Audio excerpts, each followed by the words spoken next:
ပန်းရည်ဝါသနာရှင်ချစ်တို့ကိုလေမေးချင်တာလေးတစ်ခုရှိရသေးလားဒီပန်းလေးကိုလေကြည့်ပြီးတော့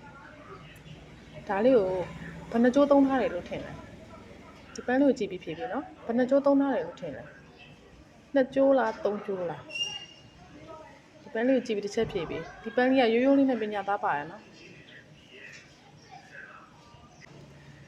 ဘယ်နှကြိုးသုံးထားလဲဘယ်နှရောင်သုံးထားလဲဆိုတာအခုမြင်ရတာ2ရောင်ပေါ့နော်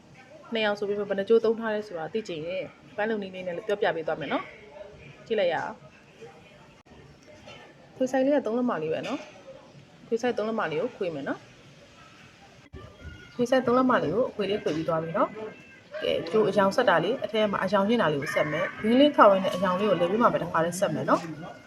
ဝင်းကတော့ခောက်ရသားလေးကို6စိတ်လောက်ခောက်ထားပါတယ်အလဲဖို့အနဖားလေးနဲ့ထိုးပြီးတော့ပြီးရင်ပွင့်ချက်လေးတွေစချိုးသွားပါမယ်နော်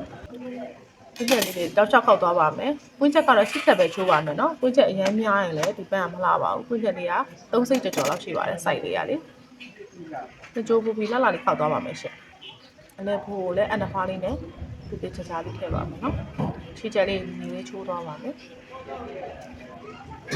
ကဲရှစ်ချက်ပြီးသွားပြီနော်ပွင့်ချက်ရှင်းချက်ပြီးသွားတဲ့ခါကျအဲ့နေရာမှာဘယ်နှကြိုးသုံးထားလဲဆိုတာပေါ်လာလိမ့်မယ်နော်အလေးနဲ့တစ်ချက်ဆိုင်မယ်ရှင်အဲ့နဲ့ဆိုင်တဲ့နေရာမှာတည်ကြလေးစိုက်ပြီးတော့လေကျိုးလေးကိုခောက်ချနှစ်ကြိုးရှိရတဲ့အယောင်နုကြိုးလေးကိုခောက်ပြီးသိမ်းလိုက်မယ်နော်အဲ့ဒီနှစ်ကြိုးမှာအယောင်နုကြိုးလေးကိုခောက်သိမ်းလိုက်တဲ့ခါကျဘာကြိုးလေးကြံမလဲဆိုတော့ပန်းရောင်အရင်အကြိုးလေးကြံမယ်အဲ့ဒီပန်းရောင်အရင်ကြိုးလေးကိုပေါ်ကနေပြီးတော့ပြန်ပြီးထပ်သွားမယ်ရှင်ကဲအဲ့ဒီမျိုးဆိုရင်နှစ်ကြိုးထဲနဲ့3ကြိုးဆက်ထားသလိုမျိုးပုံစံမျိုးလေးထွက်လာပါမှာနော်ပြီးတော့ပွင့်ချက်လေးကလည်းအလဲမှာရောင်လိုင်းလေးတစ်လိုင်းပဲဖြတ်သွားတဲ့ပုံစံမျိုးလေးနော်အဲ့လိုမျိုးလေးပေါ်လာမှာပါ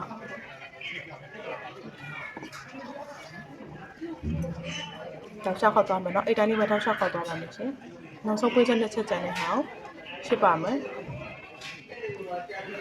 ရှင်းပြီးသွားရင်အဆုံးသက်ကအလေးတစ်ချက်စိုက်ဖို့မမေ့ပါနဲ့နော်အလေးနဲ့အခွေသားလေးပါတဲ့အထိစိုက်ပါမယ်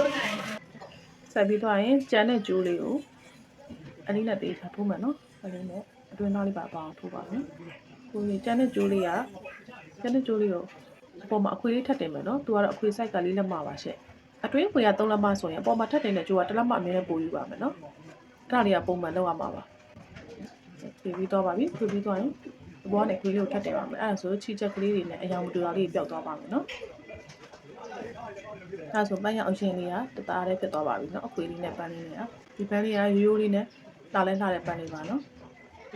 ဒီစမြိုင်းတင်ပါတယ်ရှင်အဆုံးထိကြည့်ပေးကြတယ်ပန်းပြည့်လေးဝါးထားတဲ့တူ